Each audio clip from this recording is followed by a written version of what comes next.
Next project on this Escalade is going to be these coolant lines here for the rear heater core. You can see that these aluminum crimps are corroded. That one's busted. None of this is leaking or has leaked that I've seen. And the rear heater works just fine, but I've got all this stuff apart on the other side of the truck. The coolant's currently out of it. I would rather take care of this before it becomes a problem. So to fix the rear heater core lines here, what I'm going to do is I've got new 90-degree elbows for the quick connects. Didn't see anything online that was metal right now, so I just got the plastic replacements. And to eliminate the hose, because those hoses are pretty rotted out, we got these things here. This is a 1/2-inch hard line to a -10 AN fitting adapter,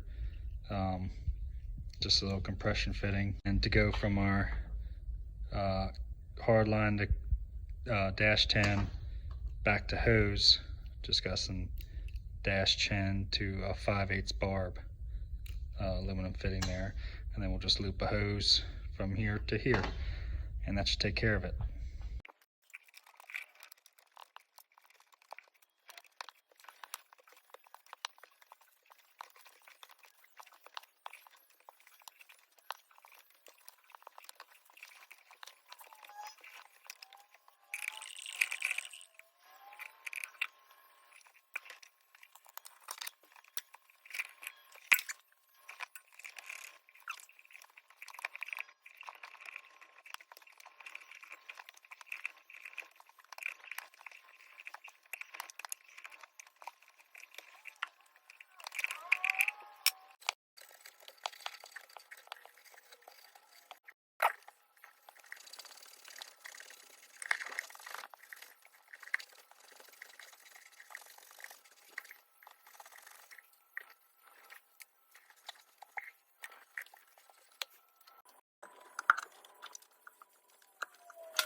So this is what we ended up with.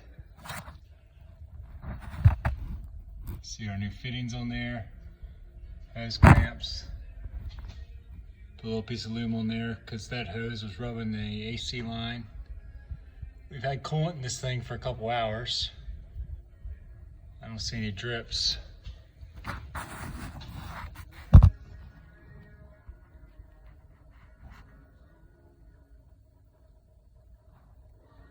Now it really bothers me that I have two different hoses here. I just used some scrap pieces I had around. Both will do the job, both work. It just sucks that they're different. Plus side is nobody's ever gonna see this other than this video. So another part checked off this project. Draining the transmission fluid now. On to the next thing.